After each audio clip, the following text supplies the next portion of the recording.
Assalamualaikum warahmatullahi wabarakatuh. Alhamdulillahirrahmanirrahim. Wassalatu wassalamu ala asyrafil anbiya'i wal mursalin wa ala alihi ajma'in. Allahumma shalli ala sayyidina Muhammad wa ala ali sayyidina Muhammad.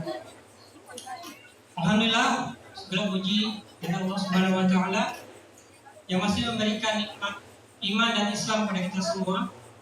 Dan juga tak lupa iman selain itu juga nikmat kesehatan dan juga kesempatan, sehingga kita semua dapat menghadiri ibadah malam ini sebagai bagian dari qiyamul Ramadan kita pada tahun ini. Sebelum pelaksanaan sholat tarawih, izinkan kami untuk menyampaikan beberapa maklumat. Yang pertama, untuk penerimaan infak pada malam sebelumnya.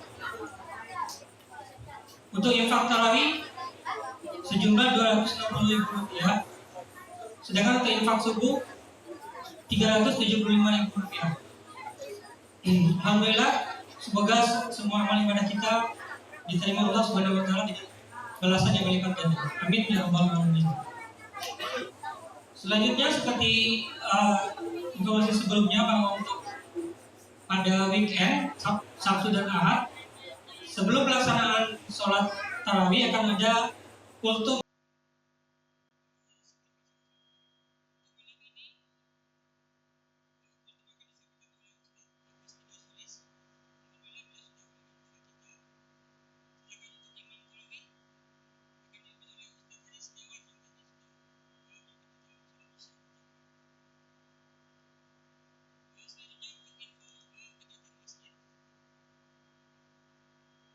Kajian Ramadan ini termasuk kajian tetap kita setiap bulannya di pekan pertama. Jadi untuk besok tanggal 2 Maret 2025 untuk pemateri akan disampaikan oleh Ustadz Faid Ahmad Hasan waktu pada sholat subuh. Info terakhir, mohon untuk jamaah anak-anak akan dapat didampingi oleh orang tuanya selama pelaksanaan sholat, agar pelaksanaan sholat kita bisa dilaksanakan yang tertib dan khusyuk sesuai yang kita kehendaki bersama. Mungkin demikian informasi yang dapat kami sampaikan. Assalamualaikum warahmatullahi wabarakatuh.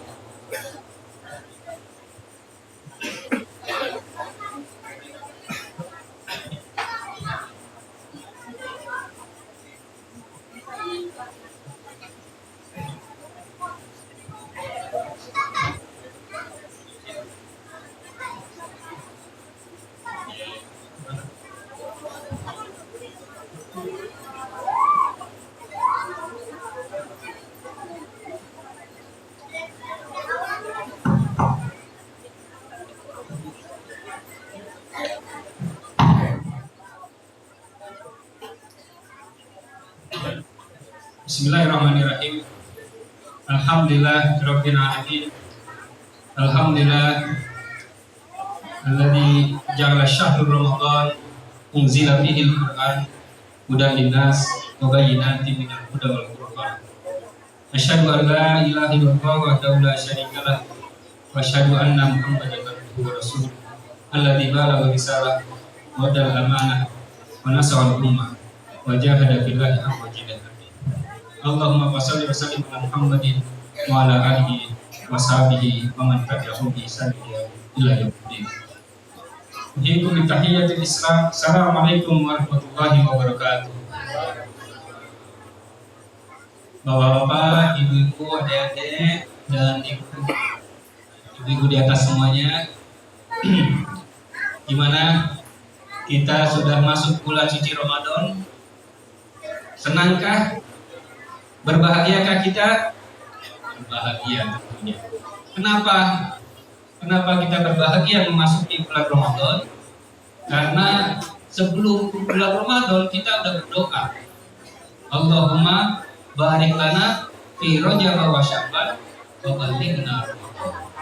Ya Allah, berkatilah kami di bulan Rajab dan Sya'ban dan sampaikanlah kepada bulan Ramadan. Dan alhamdulillah hari ini kita berada di bulan Ramadan. Berarti doa kita kemarin dikabulkan oleh Allah Subhanahu wa taala. Kalau doa dikabulkan, senang nggak? Senang dong ya. Oleh karena itu kita berbahagia di bulan Ramadan yang di dalamnya penuh dengan keberkahan. Yang namanya berkah berarti berlipat ganda kebaikan yang kita dapatkan. Kemudian di dalamnya pintu surga dibuka, pintu neraka ditutup. Ini berarti peluang kita masuk surga di bulan Ramadan ini dengan bekal kita di bulan Ramadan itu sangat besar. Dan peluang masuk nerakanya dipersempit oleh Allah. Setan-setan ditutup dan sebagainya.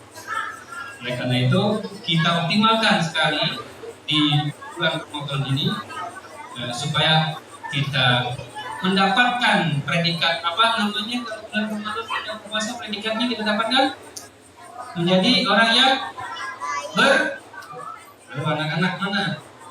Waduh, main itu di belakang. Menjadi orang yang bertakwa. Pergi umroh ke kota Mekah. Ibadah khusyuk sepenuh jiwa. Ramadan tiba bulan yang berkah, kekang nafsu meraih takwa. Amin. Jadi nilai yang ingin Allah dapatkan dari kita adalah nilai apa? Nilai takwa. Sebagaimana Allah katakan, ayatnya udah sering banget kita dengar ya. Ya ayyuhalladzina amanu kutiba alaikumusiyam kama kutiba alal ladzina min qablikum la'allakum tattaqun. Kita semua udah hafal ayat ini. Ya. Tapi begitulah ayat Al-Quran itu diulang supaya peningkatan buat kita. Kalau dalam teori pendidikan, psikologi pendidikan, ada yang namanya theory of repetition, teori pengulangan. Untuk apa? Untuk penguatan. Surat Al-Fatihah setiap hari kita baca berapa kali minimal? 17 kali. Enggak bosan. Ada yang bosan baca surat Al-Fatihah? Begitu pula yang ayat ini pun juga enggak bosan kita dengerin. Walaupun bulan Ramadan itu lagi yang kita dengar, itu lagi, tapi insya Allah kita semua tidak bosan. Kenapa? Karena ayat ini mengandung makna yang sangat luar biasa. Bagaimana Allah menginginkan di bulan Ramadan ini kita berubah jadi orang yang beriman, menjadi levelnya naik menjadi orang yang bertakwa. Nah, bagaimana caranya kita menjadi orang yang bertakwa? Allah jelaskan di ayat berikutnya. Syahrul Ramadan alladzi unzila fihi al-Qur'an hudal linnas wa bayyinatin minal huda wal furqan. Bahwa di bulan Ramadan ini diturunkan Al-Qur'an yang merupakan petunjuk bagi manusia dan menjadi penjelas segala permasalahan dan menjadi petunjuk bagi seluruh manusia. Nah, di sini berarti bahwa untuk mencapai takwa tidak lain dan tidak bukan kita harus berinteraksi penuh dengan Al-Quran. Jadi di sini kuncinya, kita puasa sebulan penuh tapi nggak baca Quran, ada yang kurang. Karena untuk mencapai takwa itu, kalau katakan di sini dengan Al-Quran. Karena Al-Quran lah ya, segala sesuatu menjadi mulia. Coba Bapak dan adik sekalian, ibu-ibu juga pikirkan. Karena Al-Quran lah sesuatu jadi mulia. Contohnya, malaikat yang menurunkan Al-Quran siapa namanya? Malaikat Jibril. Malaikat Jibril, malaikat yang paling mulia. Al-Qurannya diturunkan kepada siapa? Nabi Muhammad. Dia merupakan manusia yang paling mulia pada Al-Quran.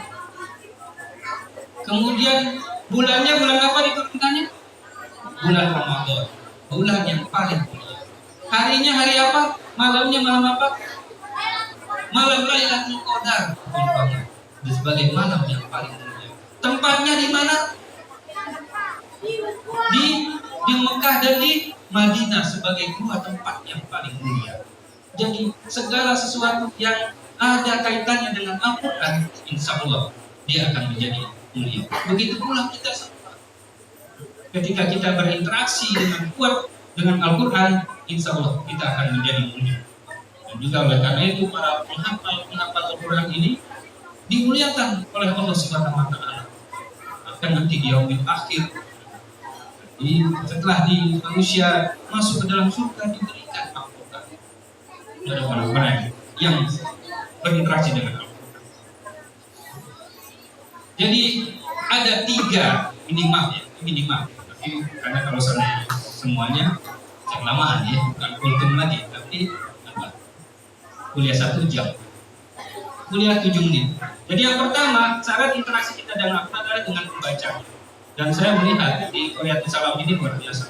Kalau subuh-subuh itu penuh nih jamaah yang baca Quran.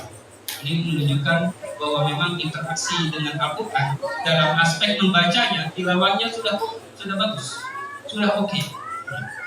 Karena memang semua paham bahwa membaca Al-Quran 1 huruf saja, ya Allah lipat gandakan menjadi 10 kebaikan. Alif lam mim bukan 1 tapi 3 huruf jadi 30. Dan bagaimana kalau 1 juz? Bagaimana kalau 3 juz? Dan bagaimana kalau sehari khatam? Luar biasa. Berarti ini udah paham. Namun jangan sampai kita membaca Al-Quran sekedar membaca saja. Ada kewajiban kita yang berikutnya dalam berinteraksi dengan Al-Quran, yaitu mentadabburinya. Apalah yang tadabbaruna Al-Quran? Amala qulubin aqfaluha. Apakah mereka tidak mentadabburkan, merenungi isi dari Al-Quran tersebut, atau hati mereka yang terkunci? Nah, ini menunjukkan betapa keseriusan Islam memberikan pengajaran kepada kita untuk tidak hanya membaca, tapi juga mentadabburinya, merenungi makna-maknanya.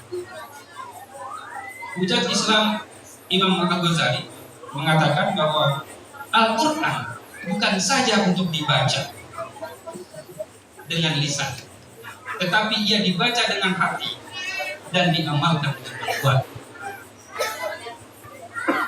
Kita lihat bagaimana para ulama-ulama juga menekankan hal seperti ini. Ibnul Qayyim Al-Jauzi juga mengatakan, jika engkau ingin mengetahui kadar cintamu kepada Allah Subhanahu Wa Taala, lihatlah seberapa besar perhatianmu terhadap Al-Quran. Kemudian juga Imam Syafi'i juga mengatakan, barang siapa yang ingin berbicara dengan Allah, maka bacalah Al-Quran. Dan barang siapa yang ingin Allah berbicara dengannya, maka tadabburilah Al-Quran. Jadi bukan sekedar membaca, tapi juga kita merenungi ayat-ayatnya. Di dalamnya banyak sekali inspirasi yang bisa kita pikirkan. Setiap hurufnya, setiap kalimatnya, kata-katanya, dan susunan ayat-ayatnya itu menunjukkan suatu keindahan yang luar biasa. Ya, yang kalau dibahas satu persatu bisa panjang cerita. Oke. Kemudian yang berikutnya, yang ketiga, kewajiban kita dalam berinteraksi dengan Al-Quran di bulan Ramadan ini adalah dengan mengamalkannya. Sebagaimana Rasulullah dan para sahabat ketika Aisyah ditanya oleh seseorang, bagaimanakah akhlak Rasulullah SAW? Dia menjawab, karena khuluquhul Quran. Ya, akhlak Rasulullah itu Al-Quran. Jadi seperti Al-Quran yang berjalan. Memang yang bisa dikatakan buat kita dengan dunia kita sekarang ini agak sulit untuk mengimplementasikan semua ayat Al-Quran dan Al-Quran. Tapi kita memiliki keinginan yang kuat, minimal beberapa ayat Al-Quran yang kita pahami, kita implementasikan dengan baik. Misalnya dalam surat Al-Baqarah, bagaimana kita menjadikan meyakini bahwa Al-Quran ini sebagai hudan, kemudian mengerjakan sholat, membayar zakat, mengimani kepada hal-hal yang baik, dan mengerjakan sholat dan membayar zakat. Ini kita lakukan terus dan kita bayar 5 kalinya. Padahal masih banyak yang lain. Pernah suatu ketika Kiai Haji Ahmad Dahlan menyampaikan sebuah kajian tafsir tentang surat Al-Ma'un. Ara'aital ladzi yukadzibu bid-din, fadzalika alladzi yad'u al-yatim wa la yahuddu 'ala ta'amil miskin, dan seterusnya. Ila akhir ayat. Setelah selesai, kemudian bubar. Minggu depannya kajian lagi. Enggak berubah ayatnya, enggak berubah suratnya, tetap tafsir surat Al-Ma'un. Para audiensnya pada saat itu, murid-muridnya, kok bahasnya ini lagi? Minggu berikutnya begitu lagi, bahas tafsir Al-Ma'un lagi. Muridnya udah ngerasa, kok bahasannya kok ini lagi? Berikutnya lagi sampai sebulan masih bahas itu juga. Akhirnya ada yang mengeluhkan, bertanya, ya Kiai, mengapa sudah 4 kali berturut-turut bahasannya hal yang sama, surat Al-Ma'un terus? Mengapa demikian? Nggak bisa naik lagi ke surat yang lain? Kemudian beliau menjawab, saya akan beranjak ke surat yang lain manakala kalian semua pergi ke jalan, pergi ke pasar-pasar, melihat permasalahan umat ini, memberikan solusi terhadap permasalahan kemiskinan, permasalahan pendidikan, sebagainya. Cari anak yatim dan terlantar, berikan mereka makanan, berikan mereka pendidikan. Jika kalian sudah melakukan hal itu, maka saya akan beranjak kepada surat ini. Inilah menunjukkan betapa implementasi dalam ayat Al-Quran itu jauh lebih penting. Bahkan inilah yang menjadi kekuatan umat Islam terdahulu, yang menjadikan dia sebagai umat yang terbaik dan menjadikan dia sebagai umat yang menang. Kuntum khairu ummatin ukhrijat lin-nas ta'muruna bil ma'ruf wa tanhauna 'anil munkar wa tu'minuna billah. Walaqad anzalna ilaikum kitaban fihi dzikrukum afala ta'qilun. Di dalam ayat yang lain juga disebutkan bahwa sebab kemuliaan dan kemenangan umat Islam adalah pada Al-Quran. Dan semuanya kami telah turunkan Al-Quran ini, Al-Dzikr, sebab-sebab kemuliaan kalian. Apalah ta'qilun, tidakkah kalian berpikir? Semoga kita semua di bulan Ramadan ini bersama-sama meningkatkan kembali interaksi kita dengan Al-Quran, tidak hanya dengan membacanya, tetapi juga dengan mentadaburinya, bahkan juga kita mengimplementasikan di dalam kehidupan kita sehari-hari. Bacalah Al-Quran, janganlah malas. Jadikan petunjuk sepanjang hayat. Jika kita ingin hidup berkelas, Al-Quran diamalkan setiap saat.